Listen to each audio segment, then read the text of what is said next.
What is going on, guys, and welcome back to the channel.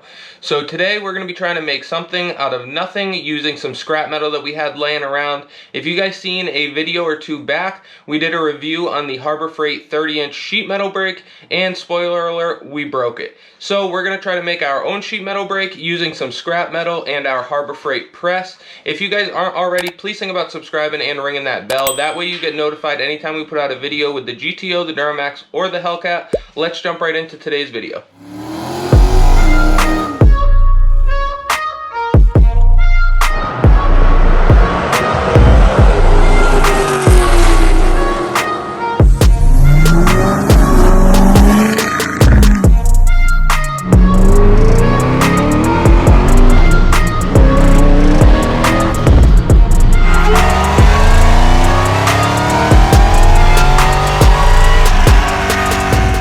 Alright guys, so now that we've gotten through the intro, let's go ahead and take a look at what we're working with. So as you can see, we've got some pretty rusty metal here. We dug it out of the scrap pile out back. This is all 3/16 angle iron, and then we've got some pretty thick flat plate here. Not sure the thickness, but we will find that out after. And then we've got a pipe. Not sure if it's going to be the right diameter for what we need, but we will find that out when we get there.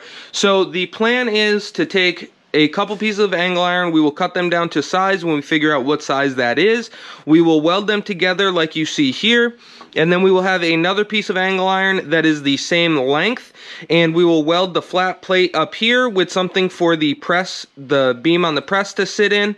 And in theory, we should be able to put a piece of sheet metal right here. This will be on the press, and when you start pressing down, it should force that sheet metal into this bend, in effect creating a bend. So we should be good to go there. Let's see what happens with that. We are using 3/16 angle iron. Not sure if that's going to be thick enough for what we're trying to do, but we will find out when we get there. We're going to be using the Harbor Freight 20-ton press. It's been a pretty good little press. I've used it for a lot of automotive stuff, pressing wheel bearings and things like that. So I think that's going to be perfectly fine up to the task. So let's go ahead and start taking some measurements and see what we've got to build.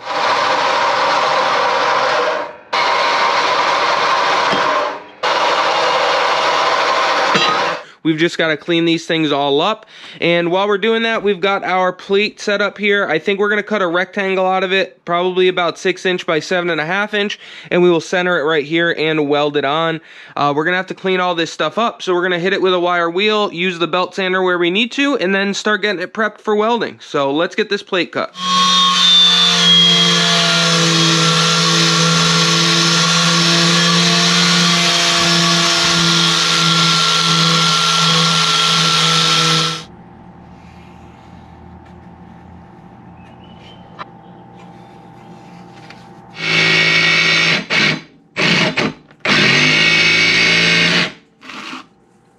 Alright guys, so as you've seen, we've got our plate cut out here, pretty heavy duty steel, and I'm not sure what's on it, if it's just heavy mill scale, but it didn't want to clean up that well, even with a flap wheel. I think it'll be fine. The welder should blow through it. We also took a wire wheel to our angle iron. Now we're going to head over to the belt sander. We're using the Bauer belt sander. If you guys want to see a review and a comparison between this Bauer and our Century machine belt sander, go ahead on the channel and check it out.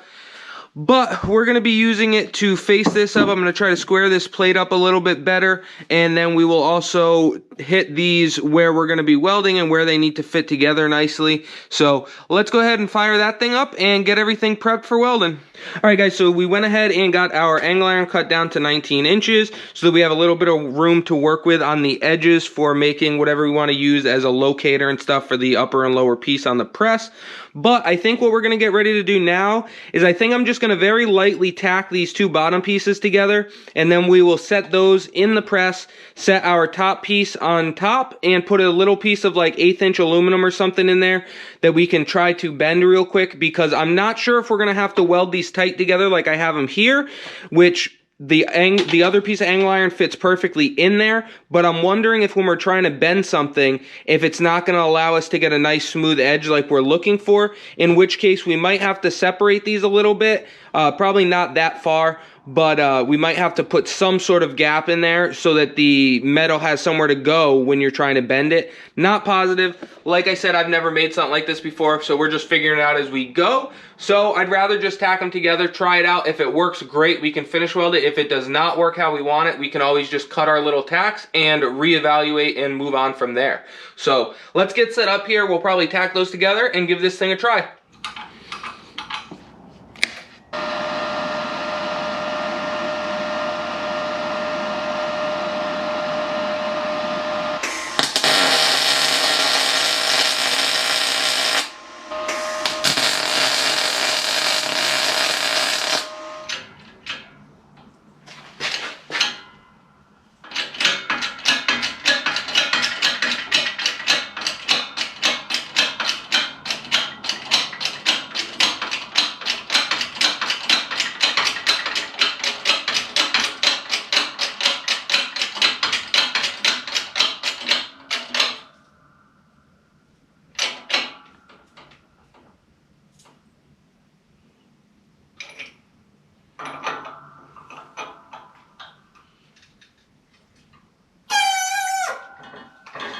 Alright guys, so you've seen we took our little test run there a minute ago, and it worked out really well. Our aluminum bent up super easy, looks really good. Nice 90-degree bend, didn't try to rip the aluminum at all. So I'm super happy with how that worked out. This is still currently only tacked, so now that we know everything's working, we can go ahead and finish weld that at some point. And we are also going to start building our locator for the press over here. I think it's also going to help because it's going to tie these all together on both sides with that flat stock that we're going to use, so that's going to strengthen it up a bit too. This is one of the few things that we actually had to buy for this project. Everything else was scrap. We went with 1/4 inch thick, 1.5 flat stock, and like I said, we're just going to weld it up here, make some legs that come off to locate it in the press. So let's go ahead and start doing that. Alright guys, so we've got our flat stock here. We want to go ahead and make the 2 pieces for each end. So we're going to make 1 piece for right here, and then same thing on this side, one's going to go right here. We want those to be about 4 1/8 long so that we can weld another piece going this way and have it locate on the press itself. So I went ahead and made a mark at 4 1/8, and then we went ahead and made another mark at 8 1/4. But when we set up for our first one, we'll set our little stock stop that I made for the bandsaw up so that we can make a nice consistent piece so that they both are the same. So let's go ahead and set the bandsaw up and cut these things down.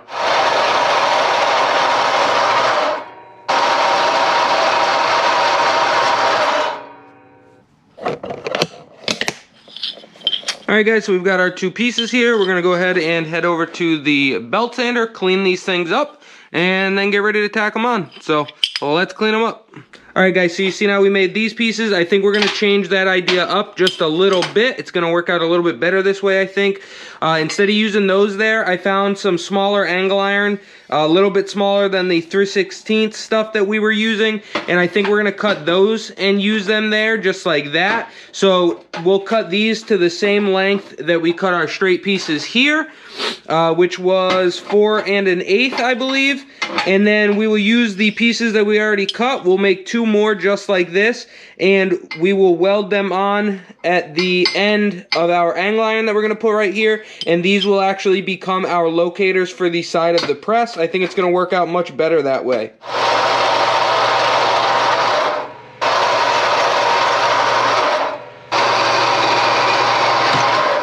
Alright guys, so we got the angle iron cleaned up. We're getting set up right now. I'm going to go ahead and tack that one, then we'll flip it around and tack that one. We measured and got them centered up so that they are centered in relation to the valley here, the valley plate I'm going to call it. So we're going to go ahead and tack those, and then we can start building our standoffs for the press to center it on the press itself, and we can keep going from there, and we'll just keep building on it. So let's get it tacked up.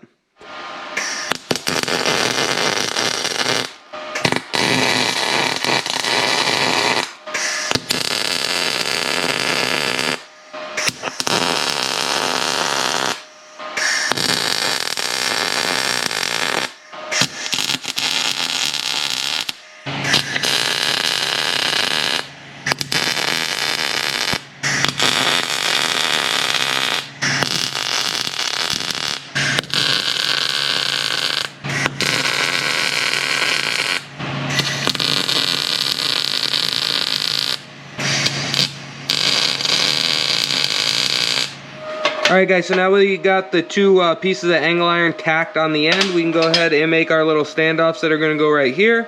So you can see I've got it clamped down so that that's going to be nice and flush. So I'm going to just go ahead and just quick tack there and there, do that on all four, and then we'll bring it over and make sure it fits in the press.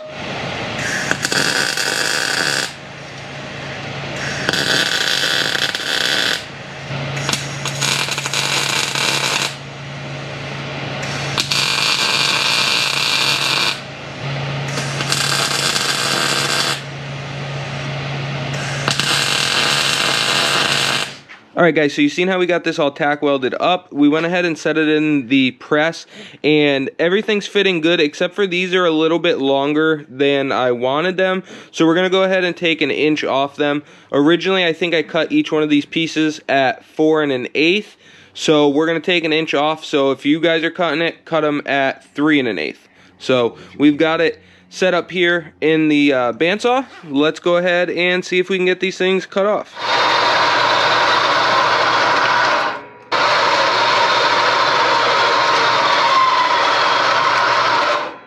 Alright guys, you can see now we've got it set in the press here, and you can see that our little legs only come to about a little over halfway of the width of this beam, which works out good because now we won't have to lower the table as far to get this in on an angle to lock it in. So that'll be nice.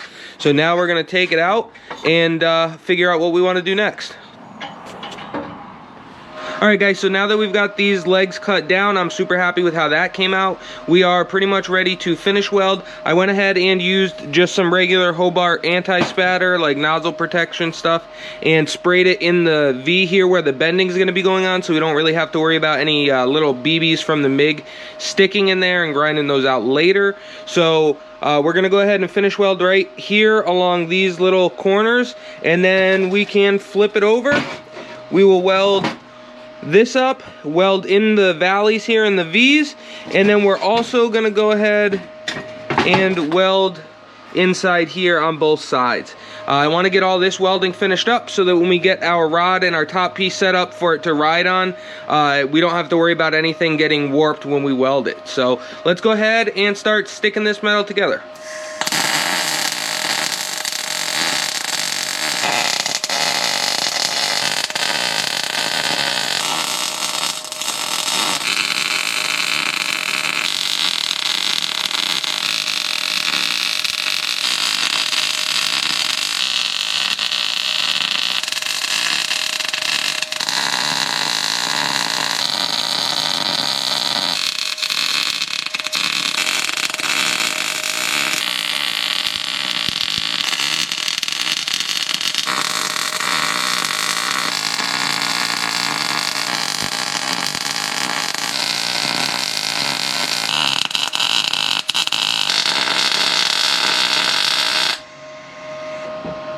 Alright guys, so we got this thing all welded up here. I'm going to go ahead and grind some of these welds down. They are some of the ugliest welds I have ever laid, so don't bash me too hard on those. Trying to learn welding with one hand, smashed my fingers up pretty good yesterday on another project. So I've been trying to weld one-handed today, and it did not turn out the best, but it is some welds. So we're going to go ahead and get the grinder set up and get this thing cleaned up so it sits nice and flush, and then we can go test fit it one more time and start working on the top piece.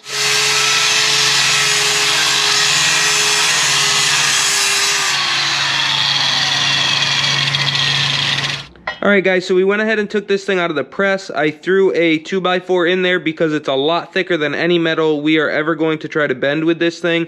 You can see I've got a piece of angle iron right here. We're going to do something like that to weld our piece of pipe to, so that when we weld our round stock down in here, the pipe can ride on it. And this will give us something to weld the pipe to and help locate it where it needs to be. So I'm going to go ahead and take some quick measurements. We'll chalk the round stock up in the bandsaw, get that cut, tack that on, and then figure out how we want to tackle the guides for the top piece here with the pipe. So let's go ahead and get that stuff cut. Alright guys, 7 inches will be more than enough. So let's go ahead and cut 2 pieces of round stock at 7 inches apiece.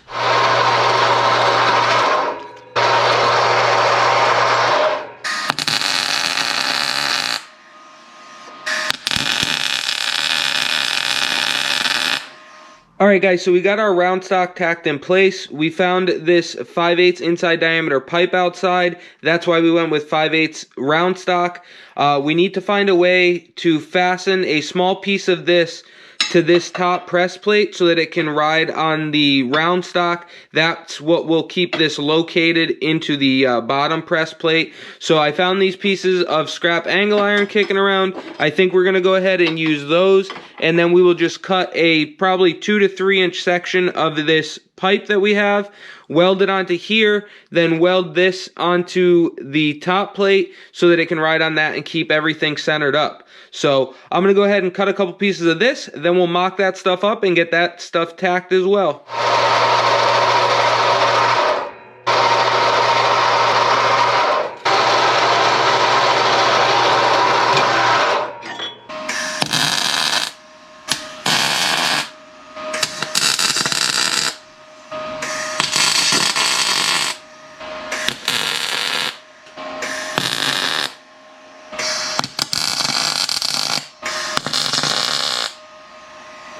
Alright guys, so now that we've got everything tacked together here, I think what I'm going to do is go ahead and raise this up to like about here, and then put a block of wood under it to hold it up, and then we'll finish weld the round stock and the pipe that we're using for the guides.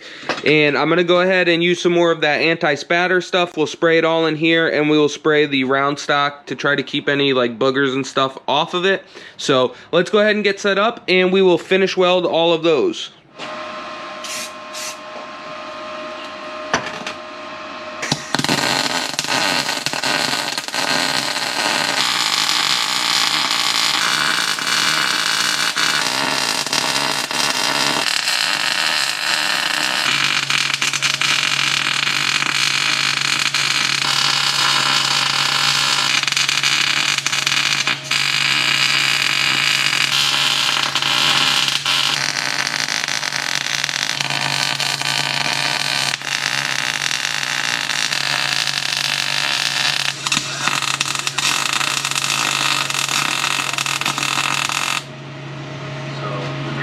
Alright guys, so we just got done welding the pipe and the round stock onto the sides for our guides there. Everything seems to be working pretty good, still moves very freely. You just got to keep that top plate pretty level, which is to be expected. So the next thing that we need to work on is a way for the press to actually put pressure to it and keep it pretty level. So I think what we're going to do is weld a thick piece of flat plate right here, and then we've got a collar that I just worked with to fit the big pin on the press to locate it on that plate. This collar is 1.5 inch, but you actually need a 1 9/16. I was able to work this one down to 1 9/16, so now it fits the press nicely. So we'll be able to use this one.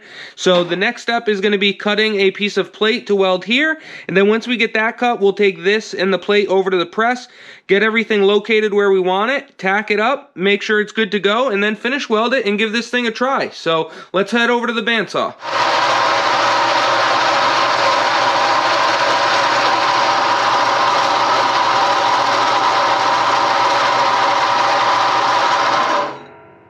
Alright guys, so we got this whole thing set up in the press here. We went ahead and got the 1/4 inch plate that we just cut, and then we've got the collar on top of that. I didn't go crazy measuring trying to center this thing. I kind of just eyeballed it and then put some tension on the press here to get it to sit how it's going to want it. So now we're going to grab the welder and we're just going to go ahead and tack this thing up, and then we should be able to give this thing a trial run. So let's get it welded.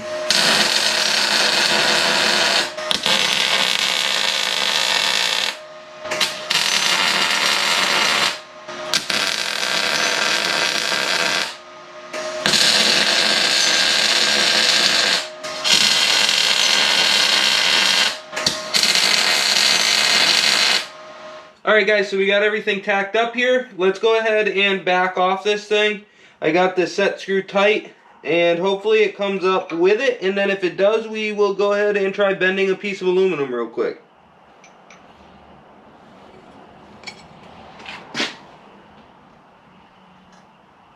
Seems to go up pretty even.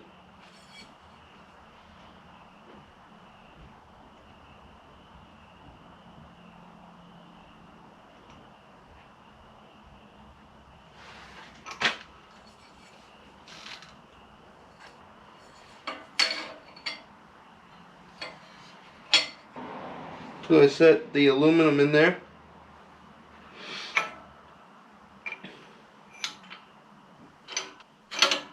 See if it's going down level.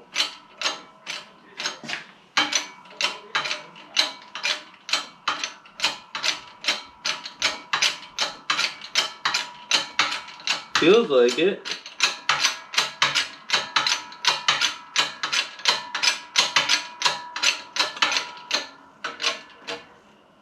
See how it bends this aluminum.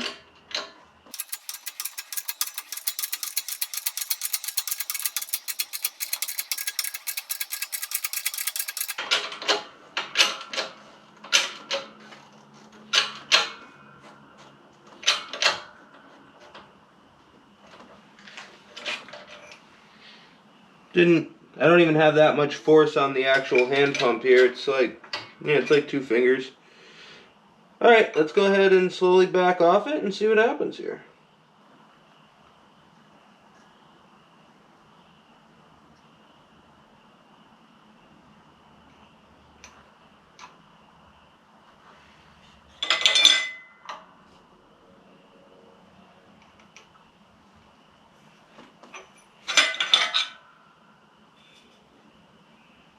Look at that. It actually looks like it goes a little bit past 90, which is pretty cool. So we'll have to remember that.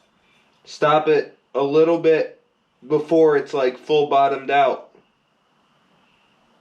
Hell yeah, that's awesome, guys. Alright, let's go ahead and pop this thing out of here and finish weld this plate in the collar.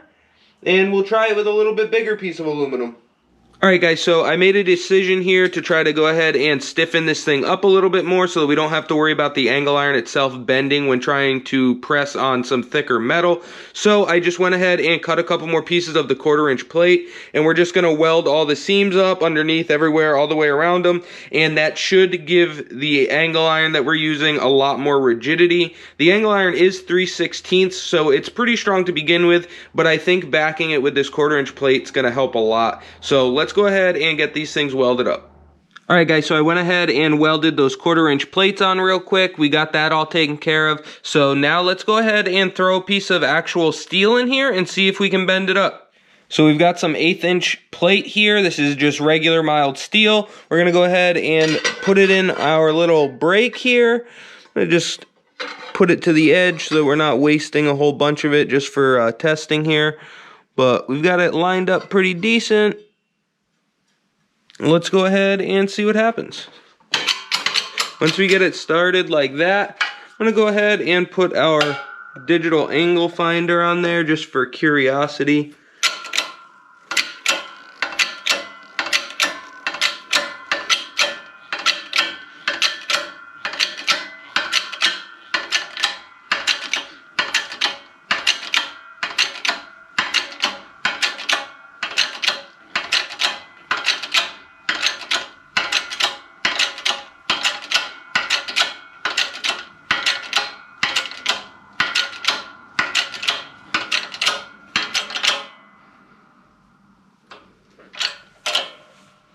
It's 45-ish right there. I don't know if you guys can see that, but that's 45-ish. So that should give us about 90. So let's go ahead and back off of this.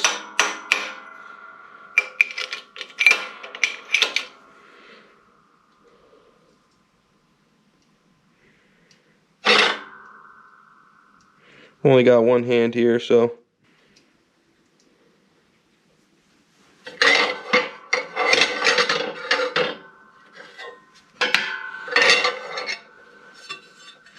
Well, there you have it, guys. Bent it pretty good. I didn't put it in perfectly straight or anything, but that's a pretty decent 90. Kind of rolled the edge a little bit, didn't like rip it or anything like that, so that's pretty good. Play with it a little bit more. We could have gone a little bit further with it, it looks like.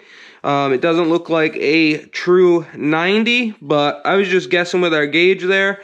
So I'm super happy with that. I think this thing turned out phenomenal for what it is that we built here. I think For building it out of scrap metal that we had laying around, this thing is going to do everything that we need it to do, and it's going to bend a lot thicker metal than that Harbor Freight brake that we were using. That one was really limited on the thickness of a material that we could work with, so I think all in all, this was definitely worth building, especially since it only cost me a couple dollars in miscellaneous things that we actually had to buy. Everything else we just had laying around, so super happy about that, guys. As always, I appreciate you for checking out the video. Don't forget to like, comment, subscribe, and ring that bell. That way you get notified anytime we put out a video with the GTO, the Duramax, or the Hellcat, and we will catch you on the next one.